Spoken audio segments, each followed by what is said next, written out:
नहीं लगता।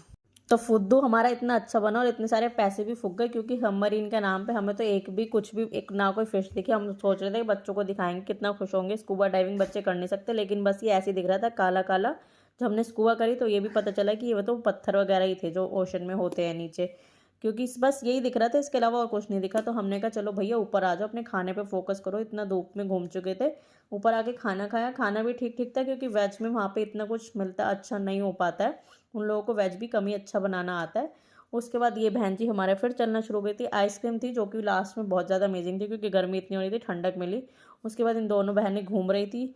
उसके बाद फिर हम लोग आ गए थे वापस। फिर हम वहाँ से गाड़ी में बैठे, फिर हम वहाँ से गए थे राधानगर बीच, जो कि कहते हैं एशिया का बहुत अच्छा साफ और मतलब सुंदर ब्रिज है। साफ तो है क्योंकि वहाँ पे ना आपको कोई मतलब पैर में पत्थर वगैरह आराम से चल वल सकते हो, क्योंकि बाकी बीच पे आप किसी पे भी जाओगे तो आपको मतलब प्रॉब्लम होगी चलने में ना। उसके बाद दोनों बच्चा अपना पूरा इंजॉय कर रहे थे। इन लोगों ने इस पे इतना इंजॉय करा ना, दोनों ने। एक तो त्रिशिका को मतलब पूरा वो था, और रुद्रिका अपना वैसे इंजॉय कर रही थी नॉर्मली। त्रिशिका तो पूरा होश में थी, तो गई थी मम्मा ओशन मुझे पुश कर रहा है। क्या कर रहा था त्रिशिका आपको ओशन?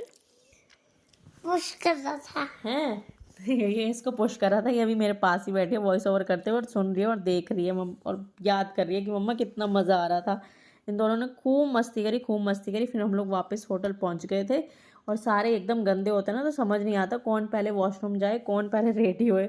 बस फिर कैसे कैसे करके रात को तैयार होके थके हारे बैठे। फिर हमारे जिस होटल में हमारा स्टे था, वहाँ पे हम लोगों ने जो भी डिमांड करी खाने के लिए, वहाँ पे कुछ था नहीं, तो मैंने त्रिशिका के लिए फ्राइज पैक कराए। और पास में ही कह रहे थे एक वेलकम करके रेस्टोरेंट था, वो बहुत ही ज़्यादा अच्छा था। वेलकम नाम था या क्या था, मैं अभी पूछ देखती हूँ। ये हर जगह एक तो लेट जाती थी जाके, तो हम वहाँ पे गए थे। रात को अंधेरा बहुत हो रहा था तो डर भी लग रहा था, लेकिन नेक्स्ट हमने पूछा कि यहाँ पे कोई रिस्क वगैरह तो वगैरह तो कुछ नहीं। ये पूरा वो था, बहुत ही ज़्यादा अमेजिंग था। इनका खाना भी बहुत ज़्यादा अच्छा था। तो वहाँ पे सबसे पहले मैंने जाके मंगाए थे नूडल्स, कोल्ड कॉफ़ी, अंडा करी, राइस, जो कि क्योंकि अब कुछ समझ ही नहीं आ रहा था तो अंडा करी खानी पड़ी। ये सोती रही तो हम लोग थोड़ा शांति से फिर हमने आराम से डिनर कर लिया था। बस that's it for the day. ये था हमारा डे 2 अंडमान में, जिसके पार्ट्स 3 पार्ट्स में मैंने डाले जो कि पूरे हो चुके हैं। मिलते हैं नेक्स्ट डे में। Bye bye guys.